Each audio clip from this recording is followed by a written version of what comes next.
Hello and welcome to the Channel 1 Newsroom, live from our studios at number 5, Owula Hansen Lane at Tesano. I am Inusafo. Coming up. Asantehene Otumfuo Osei to the second warns persons laying claims to KNUST lands. Anyone within KNUST or wherever it is who condones with the people to take matters of land to court just because you can get a judgment of 1,000 and something acres of the university land for you to go and sell it wherever, I say. Ghana Gold Board spent $16 billion on purchase of gold between January 2025 and May 2026. Mr. Speaker, from January 2025 to May 2026, the Gold Board expended approximately $16.1 billion on the purchase of gold, of which $9.8 billion was used between January and December. Also coming up, Narcotics Control Commission arrests alleged ringleader in seizure of about 320 kilograms of methamphetamine in Australia. In collaboration with the Bureau of National Investigation and other security agencies, I'm happy to announce that we have picked the lead shipper. We did that over 3 nights. My officers slept out of their homes. ECOWAS Court dismisses former Chief Justice Gertrude Tokonu's challenge against removal.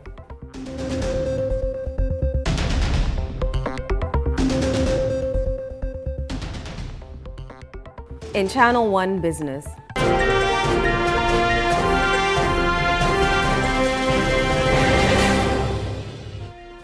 Fuel prices ease, but transport fares remain unchanged in latest Channel 1 market price barometer.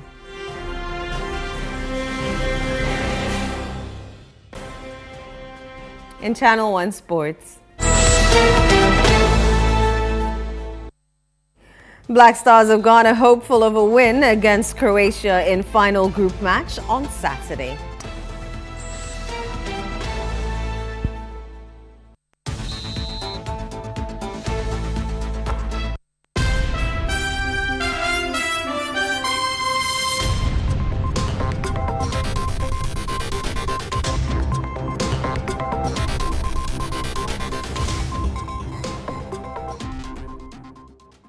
Many thanks for choosing us this hour. Let's settle for the details of our stories. The Chancellor of the Kwame Nkrumah University of Science and Technology and Asantehene Otumfuo Osei II is warning chiefs, individuals and other interested parties to desist from laying claim to lands belonging to the university. Speaking at the launch of the university's 75th anniversary celebrations and the unveiling of its commemorative book, the Asantehene cautioned against any plans to acquire university lands. Ashanti Regional Correspondent Bright Eboa reports.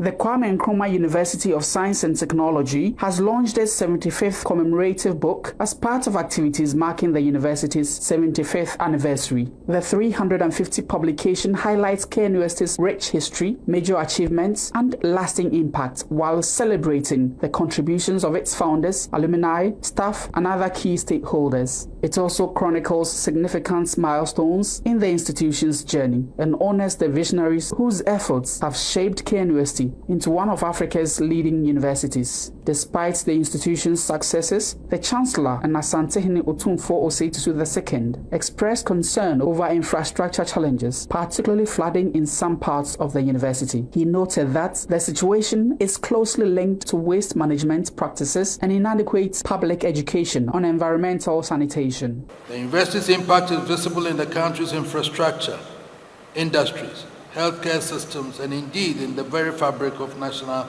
development. Sure. But I have a concern here about infrastructure. If it is still flooding and we still cannot control it, my engineers, please help me. It all borders on waste management and education, but I know that my university should be able to tell us where to dump, what, plastics, wherever, because we train people on all these things. So please help me to resolve these problems, because other than that, the whole Ghana is going to be engulfed with water and flooding. He warned chiefs, individuals and other interested parties to desist from laying claim to lands belonging to the university. The lands belong to the golden stool. The chiefs are caretakers. No Busuabani has a land. The lands are all vested in the stools. So therefore, anyone within KNUST or wherever it is who condones with the people to take matters of land to court just because you can get a judgment of 1,000 and something acres of the university land for you to go and sell it wherever, I say no. Vice Chancellor Professor Rita Akosua-Dixon underscored the remarkable achievements and expressed confidence in an even brighter future for KNUST. This university has been more than classrooms, laboratories, studios, workshops, and what have you. It has been a home, a family, and a place where dreams are nurtured and futures are shaped. Our story, distinguished ladies and gentlemen, is one of resilience, of people who dared to believe, and of generations who have carried the vision forward. For the past 75 years, KNUST has provided fertile grounds for the conceptualization, development, and execution of many impactful projects. The Narcotics Control Commission has arrested the alleged ringleader of a drug trafficking network linked to the seizure of about 320 kilograms of methamphetamine concealed in a charcoal shipment from Ghana and intercepted in Australia. The arrest marks a breakthrough in investigations launched after Australian authorities announced on June 19 that they had intercepted the drugs valued at an estimated $296 million before they could reach the country's illicit market. According to NACOC, the suspect was arrested following a 3-month intelligence-led operation with the Bureau of National Investigations and other national security agencies.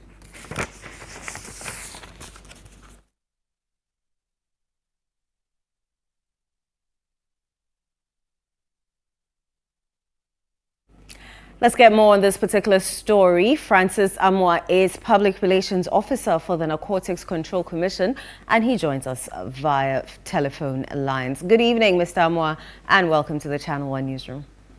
Yeah, good evening. I hope you're doing good. I'm very well, thank you. When was this particular arrest made, Mr. Amwa, and what intelligence led to the arrest?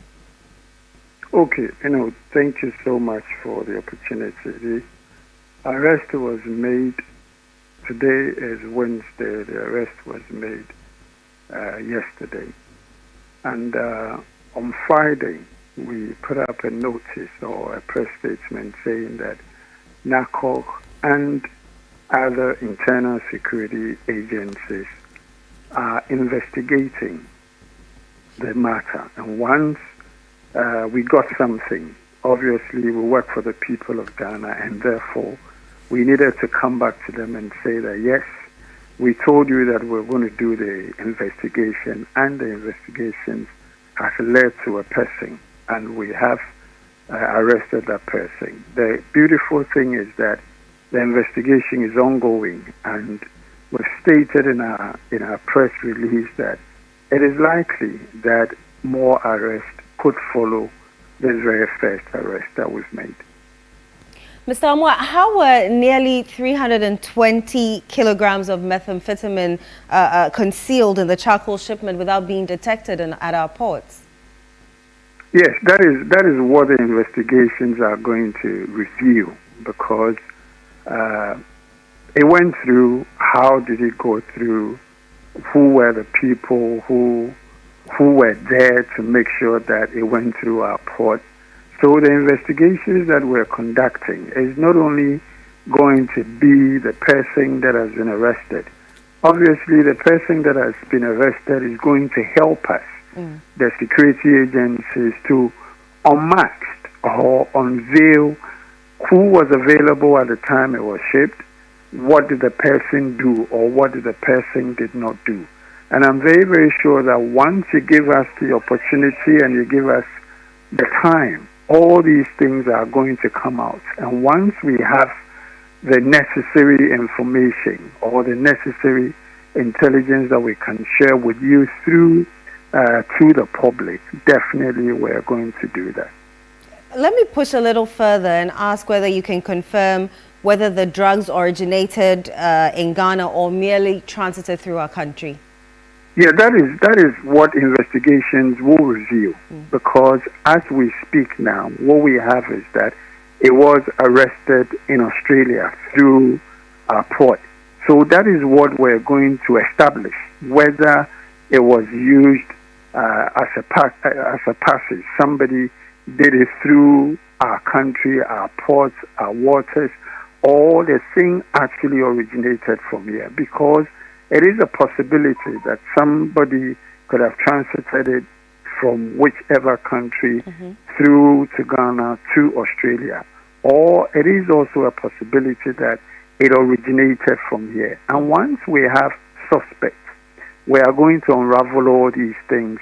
And I am very, very sure that we're working fast on this very important arrest. We're working fast on it. So as soon as we get any information that we know that public is interested in it and we need to feed the public with that information, we will definitely come out and let the public know about all these things, all the nuances, all the things surrounding whether it was originated from here, whether it was a transit.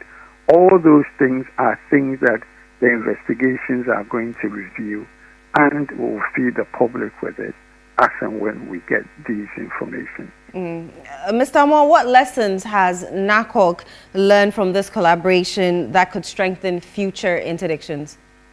Yeah, the one lesson is it's simple, and we believe that in all over the world, it doesn't take one institution, or it doesn't take one organization, or it doesn't take one security agency to be able to deal with this drug menace or this drug trafficking issue. One thing that we all know, that it is an international cross-border organized crime, and therefore there is a need for all of us, in terms of all of these security agencies, that work towards making sure that our countries, our regions are safe.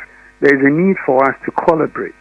In collaboration, we're saying that there's a need for us to share timely intelligence that will help, because one nation, one country alone cannot deal with these drug menace in all over the world. It is a problem that is persisting, and therefore one of the ways that we can deal with it is to make sure that we collaborate well, we share information, and when necessary, if there's a need to do what in our work we call delivery. You monitor the thing and you give information to other security agencies in other countries to work on. All these things are things that we need to make sure that we collaborate, and we collaborate well, so that as people who are fighting this canker will be on top and not beneath. The Commission has recently expressed worry over drug abuse in senior high schools. How prevalent is this, and how do you intend to address this? Yeah, it's something that is happening. We were fortunate to be at a meeting, and we were told at the meeting that there is a girls' school in Ghana, and they have asked 20 of the girls to go home, and they're going home because of drugs. 20 of them, they're going home, they've been asked to go home, and it's because of drugs. It is something that is going on. I was talking to my boy who is at the university. He has heard the news, and he said that, "Dad, why did you people went to a central university to pick people?" And I said that we got intelligence that this is what they were doing. And he went like, "Oh, but he's everywhere. He said, but Dad, this is everywhere. On campuses, they are there. And what we are saying is that we are going not only after a central university, we are going to go through our educational setups to make sure that our boys, our young boys and our young ladies are safe. And the sad thing is that they start using this thing when they are as young as 15, when they are in senior high schools and junior high schools. And they will, if we don't put in any intervention, then they will carry that to the university and it becomes a problem. And what we are doing, just yesterday, we organized a seminar for the whole of the 16 regions in Ghana, all the 50 schools in each region, the counseling and guidance teachers in all these schools, about 50 of the schools in each region. We organize a seminar for them. And the main thing is that we are seeing that there is a need for them, the guardians and counselors. There is a need for them to equip them with skills that they will be able to identify some of these young people who are into drugs and see how best we can help all these young people. And it was a success. It's something that we are doing. We're going to continue to do that to equip them. We're working closely with Ministry of Education and Ghana Education Service to make sure that they give attention to the issues of drug and drug use in schools. Because if we do not do that, then the future of these young guys are going to be affected. Mr. Francis Amo, always a pleasure speaking to you. Thank you. Right, let's move on to some other stories now. The Community Court of Justice of the Economic Community of West African States has unanimously dismissed an application filed by Ghana's former Chief Justice Gertrude Tokonu challenging her removal from office as Chief Justice. The ruling represents a significant setback for Justice Tokonu, who had turned to the regional courts to contest the process that led to her removal from office. There's more in this report. The ECOWAS Community Court of Justice has dismissed all claims filed by former Chief Justice of Ghana, Gertrude Araba Isaba Saki Tokonu, against the Republic of Ghana over her suspension and removal from office. In the judgment delivered on Wednesday, the court ruled that there was no violation of her human rights during the processes that led to her removal. It rejected claims that she was denied a fair hearing or that the investigative committee set up to examine the petitions against her was biased or improperly constituted. The court held that her right to be heard applied from the point the formal committee of inquiry was established and found no evidence of procedural unfairness. The court also dismissed allegations that the committee's findings were unsupported by evidence, saying it lacked jurisdiction to review the merits of the domestic evidence as an appellate body. Further claims of violations of her rights to work, dignity, information, and protection from undignifying treatment were all rejected. The court ruled that both her suspension and removal from office were lawful within the circumstances and did not amount to human rights violations. It also found no basis for claims that media coverage of the proceedings violated her rights. With all arguments dismissed, the court rejected requests for her reinstatement as Chief Justice and Supreme Court Justice, as well as her demand for a $10 million compensation.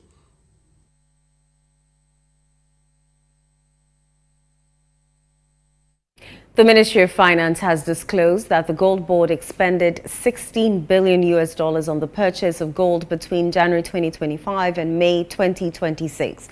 The ministry further indicated that Gold Board generated over $10 billion from gold exports in 2025, contributing to a 41% appreciation of the local currency. Channel 1 News' Ni Ayikwe Okan reports.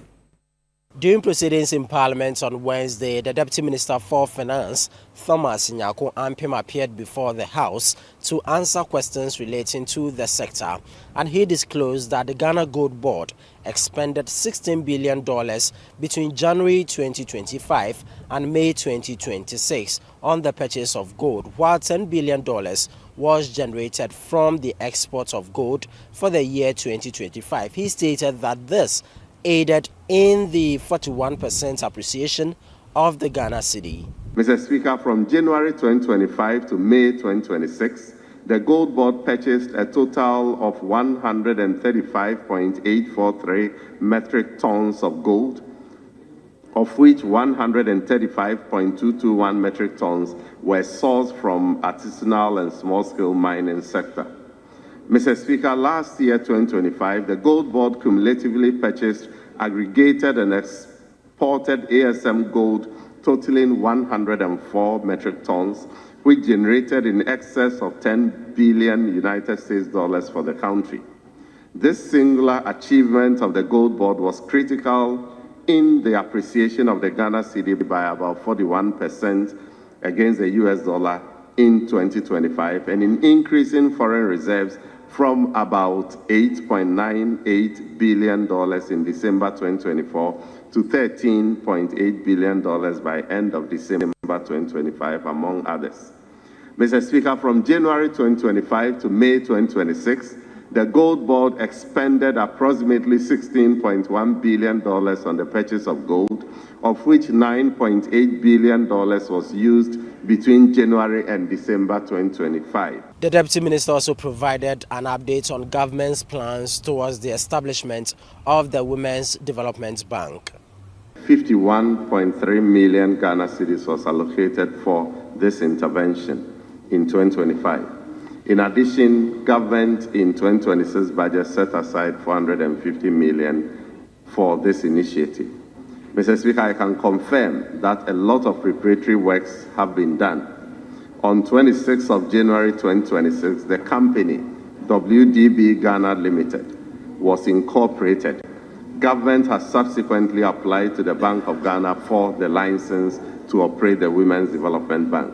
I wish to assure the House, the honorable members, and the House that the Minister for Finance will give full update on this intervention as part of the mid-year fiscal policy review scheduled for next month, July. While the Minister for Gender, Children and Social Protection, Agnes Namomulate, was also in Parliament to answer questions. One of the first things that we did was to increase the amount of money. Minimal as it is, it goes a long way to improve and relieve the caterers. She added that over 4 million pupils are currently benefiting from the Ghana School Feeding Program.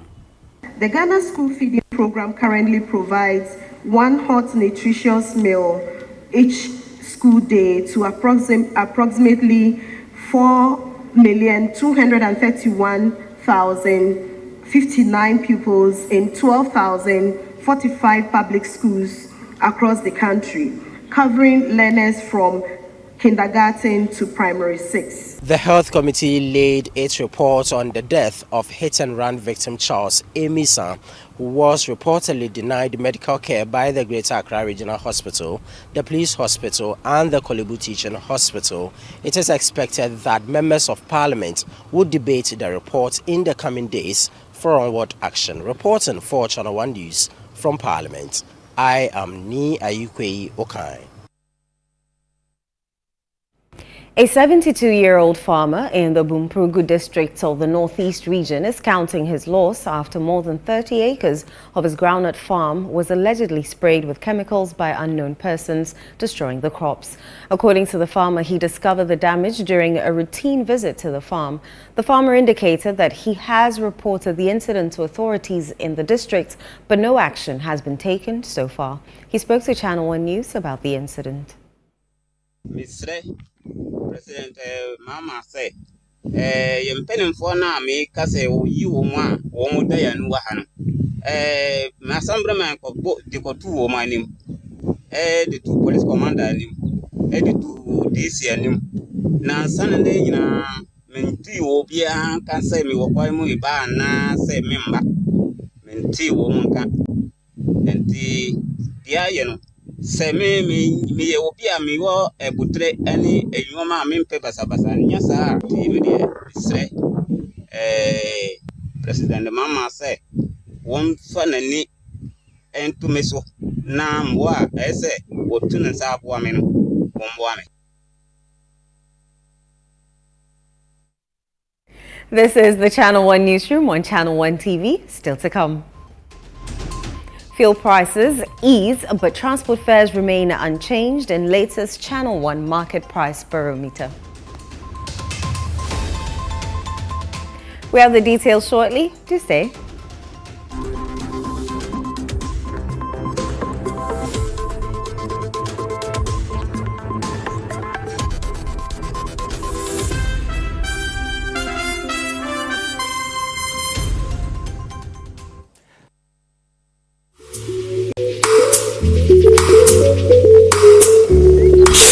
Ready through a tea simanisi doctor said enquire operation cataract surgery misro minya usro sesen sisia Dr. Agawa ama operation ya yes simple krom ha won't say sisia there no ABS and also the ABS na stress no anesthesia no bleeding no suture won't na hospital hokra nche obeji di senra mekoye surgery sa and say me di ye medwuma na yi say me need a clear wow na simple sa o say hospital by no Dr. Agawa's Eye Hospital e Bentesano police station wa from Neya was 0501-534-498 and 0553-019-311. Dr. Agawa's Eye Hospital for eyes like new.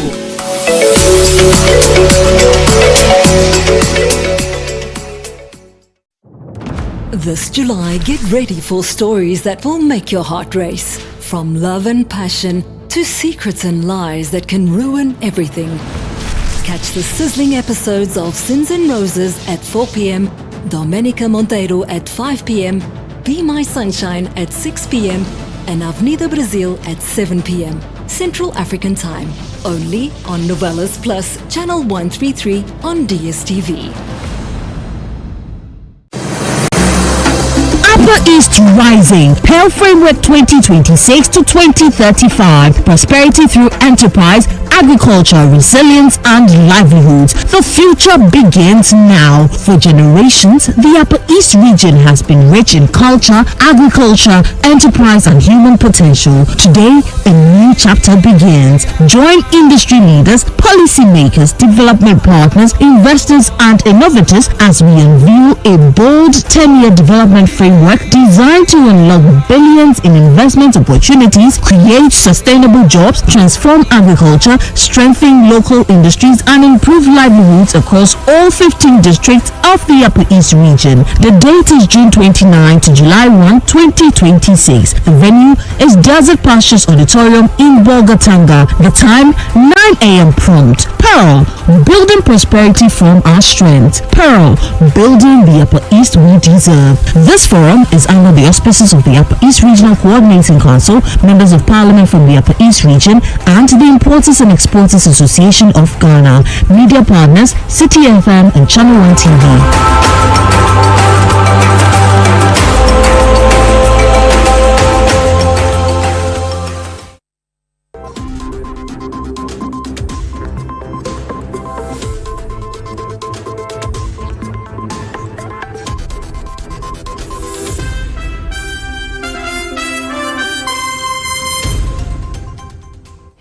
You're welcome back. Up next is Channel 1 Business with Netelinete Ajahu.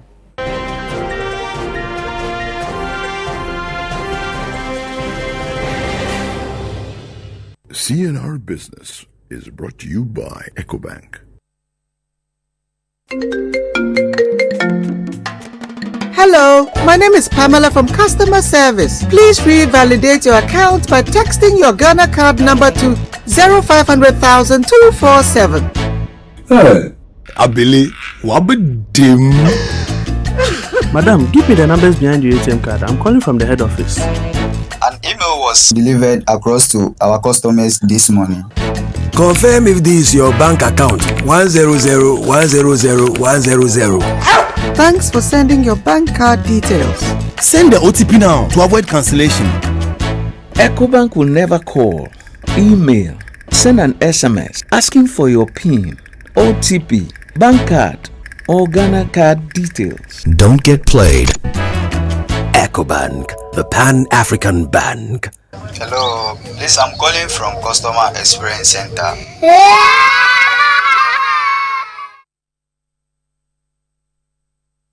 How are you doing, Natili? I'm good, and you? I'm very well. What's happening in business? I'm bringing you data from the Channel 1 market price barometer from the energy and transport basket. Give us the details.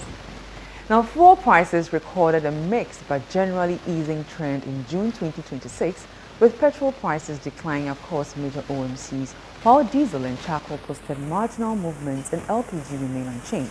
But according to the latest Channel 1 market price barometer, here is more.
Now, that was data compiled by the Channel 1 TV research desk under the Channel 1 market price barometer, tracking price movements across Accra. And the Channel 1 market price barometer is a monthly price tracking initiative by the Channel 1 research team that monitors the average prices of selected commodities across major markets in Accra. And I have in studio my colleague Nila Telati to give us more insights into today's data. Nia, welcome. Thank you very much, Netili. Today, what will you tell us about today's basket? Well, so this is the energy and utilities basket, and if you like, we can add transport to it. And this particular basket really matters because whatever happens to fuel prices, it will have an impact on transport as well. And also, although this particular basket is not food related, like the ones that we have really looked at in the past 2 days, you realize that it has what we can say is the pass-through effect. Okay. And so if fuel prices are easing, and then also we can say that food prices can also ease because transport is one of the many factors when it comes to food price determination. And so we can say that, well, if you look at the data, we can say that fuel prices are easing, but transport fares remain largely unchanged. So what does that tell us, since fuel prices are easing but the transport fares did not change? What are the Okay, but before we get into that, let's first get a sense of how the data really looks like for this particular month and begin with petrol. So if you take Star Oil, for example, mind you, we are comparing that of last month to this month. Yeah. So if you take Star Oil, for example, petrol was selling last month at 14 Ghana cedis, 60 pesos. This time around, it is down 13 cedis, 85 pesos. Diesel, Star Oil, it has also reduced, but it has gone up if you do the comparison with last month. And this is because if you look at the first pricing window of, June this month, it was selling around 15 Ghana cedis, 99 pesos, but it has come down to 15 Ghana cedis, 93 pesos in the second pricing window. However, if you refer to last month, that's where, the upward adjustment comes in. But really, it has gone down. But if you are doing that comparative analysis with that of last month, that's where we can see that it has gone up. But for petrol, if you come to GOIL, everything has come down based on, the pricing window. So 14 Ghana cedis, 60 pesos for last month, 13 Ghana cedis, 87 pesos per liter for this month. Diesel also 16 Ghana cedis, 46 pesos, and also 15 Ghana cedis, 95 pesos. Of the peace deal that has been reached between Iran and also US. So we are seeing global oil prices stabilizing or even coming down. Currently, as we speak, it is selling around somewhere $70 per barrel. We can also say that the government ended its fuel price, relief intervention in the country, which has, little effect to, the pricing of petrol and diesel prices. So let's quickly move to the transport sector, where you can see that because these are major routes in Accra and a lot of people ply this particular stretches, you realize that Medina to Circle last month 8 Ghana cedis. This time around still at 8 Ghana cedis. Ashaman to Circle 18 Ghana cedis per trip.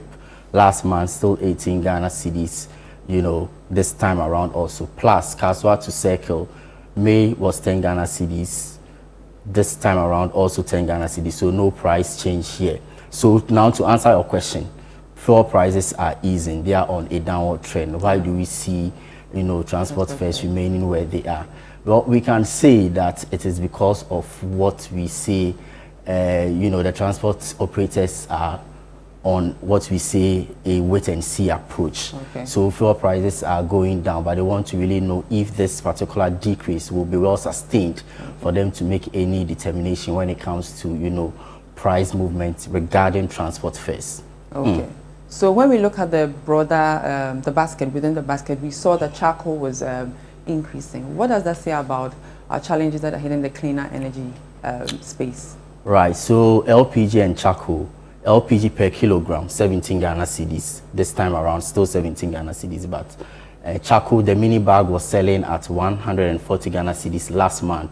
This time it has shot up to 145 cedis. And you are talking about clean energy, you are right on that. But it also tells you that charcoal still remains one of the alternatives when it comes to, fuel for many households in the country. So if you are pushing clean energy, people are also relying heavily on charcoal.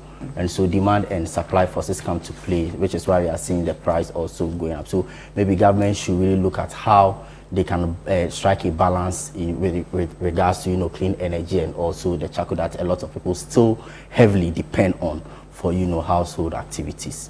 Thank you very much, Nima. You're welcome, Natalie.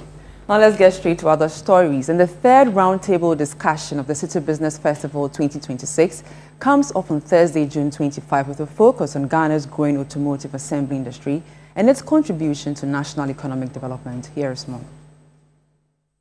Held under the theme Driving Ghana Forward, the state of the automotive assembly industry and its contribution to the economy, the session will bring together key players in the automotive sector to examine the expansion of Ghana's domestic automotive industry and explore opportunities within the African Continental Free Trade Area. Discussions will also focus on attracting manufacturing investment, strengthening local assembly operations, and addressing financing options to support industry growth. The General Manager of City FM and Channel 1 Television, Bernard Avle, has been speaking ahead of the event. A few years ago, the government came up with a Ghana Automotive Development Policy, which attracted about 7 or 8 different companies to build assembly plants here in Ghana for various cars. The idea was to industrialize using the capabilities we learn in assembling these vehicles. The industry believes that there's a lot more that needs to be done for them, particularly when it comes to the tax incentives to keep them here.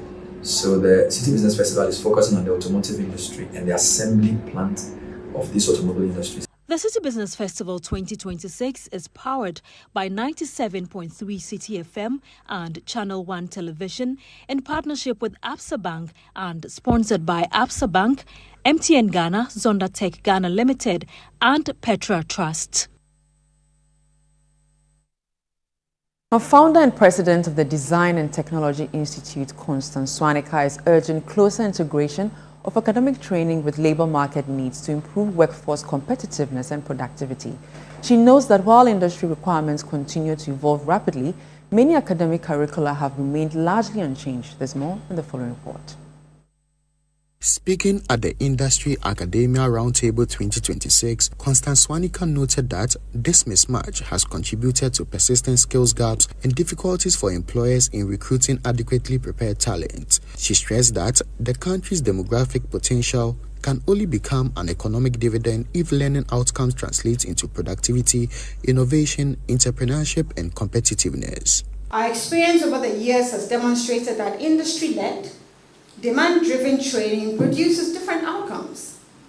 When industry helps shape curricula, when learners spend time in real workplaces, and where technical skills combined with soft skills, entrepreneurship, and leadership development, graduates transition more successfully into employment and enterprise.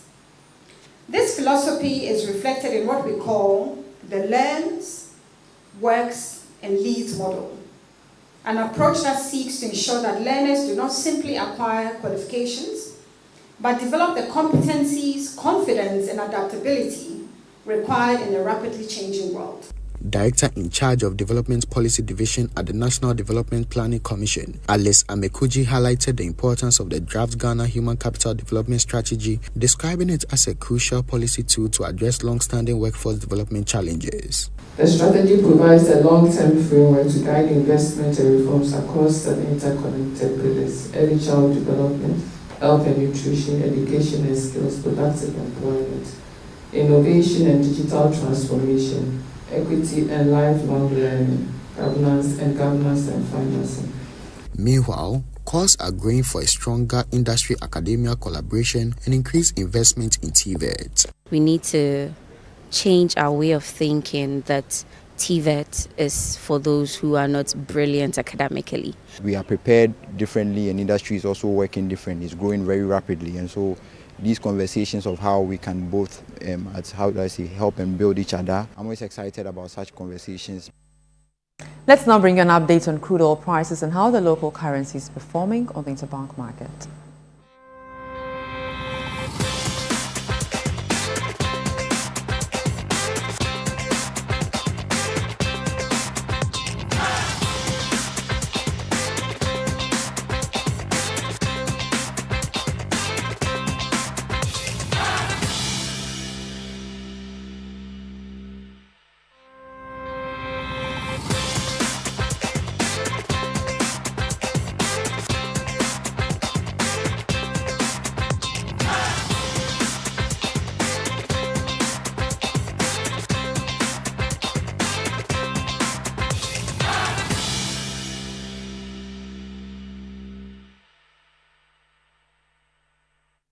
And that's all for business. I am Neteli Ajahu. Back to you, Thank you very much, Neteli. Let's do some more stories. For weeks, residents and traders along the Wager-McCarthy Hill stretch of the Accra-Kaswa Highway lived with the inconvenience of refuse-laden tricycles occupying part of the road. The residents, however, can now finally breathe a sigh of relief following the removal of the tricycles. There's more in this report by John Edijibuja and read by Daniel Ujurumensa. For residents and business owners along this busy stretch of road, the sight of refuse-filled tricycles parked along the highway had become an unwelcome part of daily life. The tricycles occupied the outer lane for weeks, narrowing the roadway. slowing traffic and creating challenges for motorists, especially during rush hours. Beyond the congestion, residents expressed concern about the impact on their health and environment. The accumulation of waste around the area created unpleasant conditions, while traders complained that customers often found it difficult to access their shops. Many say the situation affected business activity and raised fears about sanitation and public safety. After repeated calls for action, the tricycles have now been removed, restoring the full use of the highway lane and bringing relief to many who live and work here. A visit by Channel 1 News showed smoother traffic flow along the stretch, with motorists able to use the road without obstruction. Traders also say customers can now access their businesses more easily. Almost a month now, now bola for no, bar, even the streets, the outer lane. Almost funny na into be anywhere. So wow on the right side, unya kwan enye den enko mufie. In fact, here complaining here. Na enye easy. Obviously say rebellion. Yeah be. First na bola kan for no. Omo ba ha ne de na market ni na enye kura. Mitimi nu adokun nipa kakra bi pe na beba. Once na so gu ha no mu say mitimi kuku dokun no nyanam da ha kosifie. But da ku ye hwan ehun se soja for ba ha no mu say. Na da na mpa soja for ba de chin ne de me dokun ni nyina sai. Ba se wa mantini. Cha se de bia mu saso say ya e wa ha. Nti ade hwe ni nti o mu nto ya ade no e bon so. Ti se o mu video an nsem chofo no o mu video say ya na o mu hwe. Nti amana ade to no en shedan ye we enko true man ba sisi aba se 1 week ni nyame aduma ekoye nkaka e be fa ni sa. While residents welcome the intervention, others lament an increase in houseflies in parts of the community which they believe is linked to waste residue left behind after the tricycles were removed. Nanse omoja ebola ne de em say abrasi kakra. But abeja ye once na ewo petem ha ama sisi ano yentimi eno nso abeye issue sisi a wo hwedwa sisi a wa ha bense once na abegu eniama no so bebre nti sempanifo no behwe ho aye bibia enke bebo aye. The week-long series of bilateral engagements between Ghana and Burkina Faso has concluded with the signing of key agreements, the inauguration of a 22-member Joint Technical Committee, and the relaunch of the boundary reaffirmation process in Po, Burkina Faso. The following report has more. Ghana and Burkina Faso have concluded a week-long series of bilateral engagements aimed at reaffirming and jointly managing their shared international boundary. The meetings resulted in the signing of key agreements, the inauguration of a 22-member Joint Technical Committee, and the relaunch of the boundary reaffirmation process in Burkina Faso.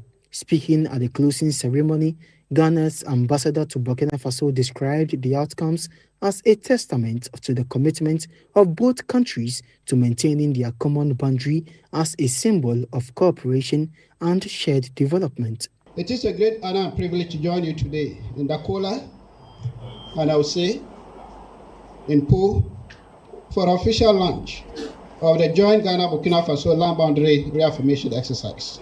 It also marks the beginning of an important undertaking that will further strengthen the bonds of friendship, cooperation, and mutual trust that have long existed between Ghana and Burkina Faso.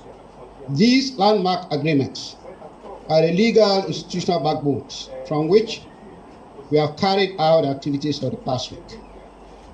They reflect the confidence of our two governments in dialogue, cooperation, and preventive diplomacy are the most effective means of managing shared spaces and advancing our common interest. The governor of Burkina Faso's Nazanon region said the reaffirmation exercise is intended to promote peace, strengthen cooperation, and prevent cross-border crime rather than divide communities. Commissioner General of the Ghana Boundary Commission, Major General Anthony Intem, said the engagements demonstrate the collective resolve of both countries to transform their shared boundary into a space for cooperation, trade, and development. We hope the support will continue and be deepened by providing the joint Ghana-Burkina Faso Land Boundary Technical Committee, Reaffirmation Committee, with the necessary resources to carry out the processes of reaffirming the common boundary in the best interest of our respective countries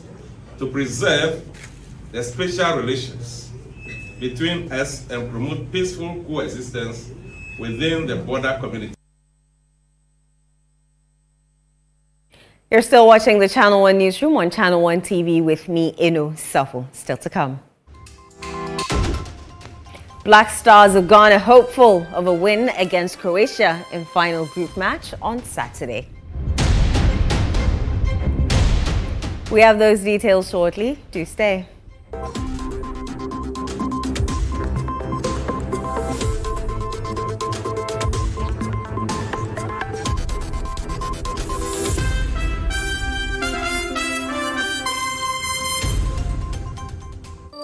The best part of going home is family. Sit up! Hey, mommy, my wife is doing something delicious. Is it shit hot pepper sauce, spicy?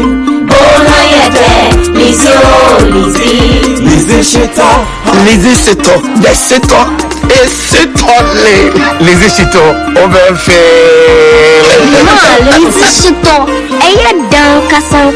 please, can I take some to school tomorrow? Yes, my son, you can. Lizzie Shito, dear, Ebesu Obiasu. Lizzie Shito hot pepper sauce, yes, spicy.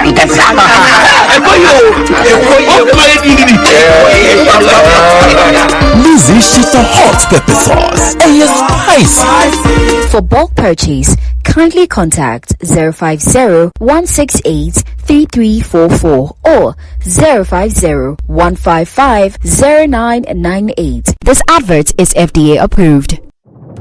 This July, get ready for stories that will make your heart race. From love and passion to secrets and lies that can ruin everything. Catch the sizzling episodes of Sins and Roses at 4 p.m, Domenica Monteiro at 5 p.m, Be My Sunshine at 6 p.m, and Avenida Brazil at 7 p.m, Central African Time. Only on Novelas Plus, Channel 134 on GoTV.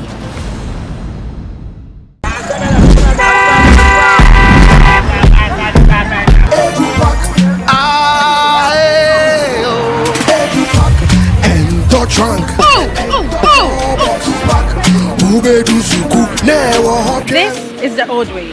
Let me show you a new and a better way. EduPark. EduPark? Yes, EduPark.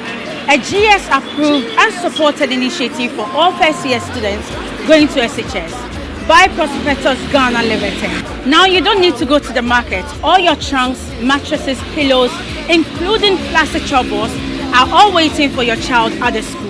Note, all our wooden chalkboards are being changed to plastic ones to avoid bedbugs. You can also register by dialing *713*821# following the prompts, or you can visit www.eduparkgh.com and tap register. You can also register at any ADB branch near you at a very affordable price. EduPark, approved and supported by GES.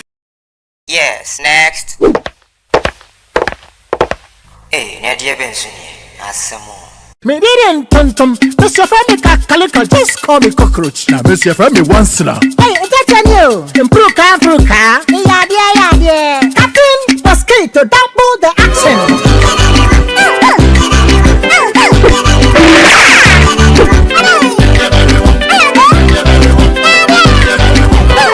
Maybe this sasso spray. Miss your family sasso quell. Yeah, cool, to my sasso.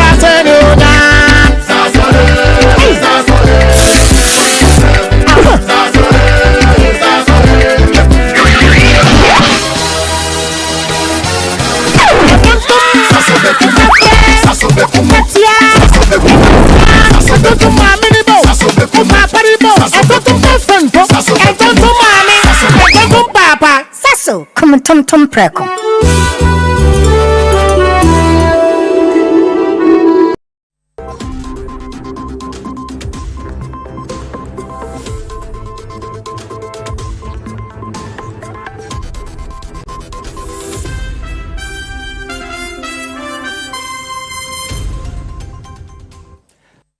You're welcome back. Up next is Channel 1 Sports with Bernard Abehuatri.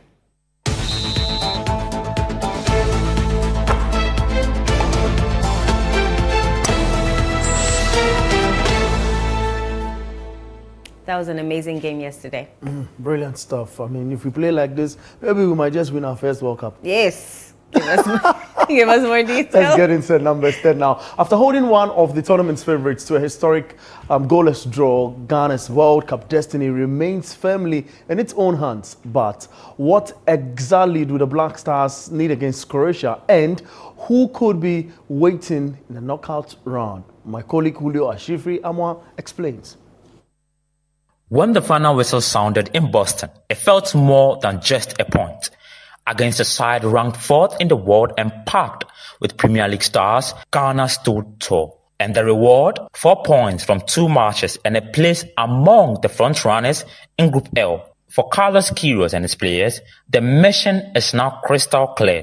One final group match, one final hurdle, which is Croatia. And the equation is straightforward. Avoid defeat, and Ghana will secure qualification to the round of 32. A draw guarantees progression, but defeat would open the door to complications. The Black Stars could then find themselves relying on results elsewhere and hoping to advance as one of the tournament's best third-place teams. And if Ghana do make it through, who could be next? If they finish second in Group L, which is the most likely scenario, a blockbuster round of 32 clash against Portugal or Colombia could await. However, if Ghana beats Croatia and top the group, the reward could be a meeting with one of the tournament's best third-place nations. On paper, a more manageable route into the last 16. Meanwhile, a third-place finish would likely set up a daunting encounter against one of the competition's group winners, with teams such as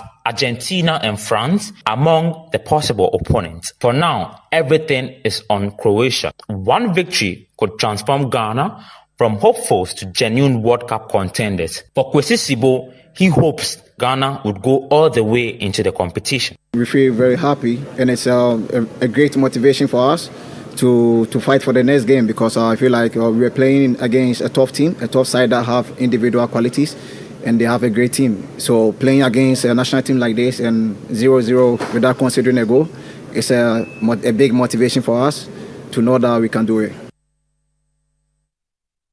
Let's to stay in the camp of the Black Stars, because Black Stars forward Prince Kobinaidu has revealed that his late father was the driving force behind his decision to pursue a career in football.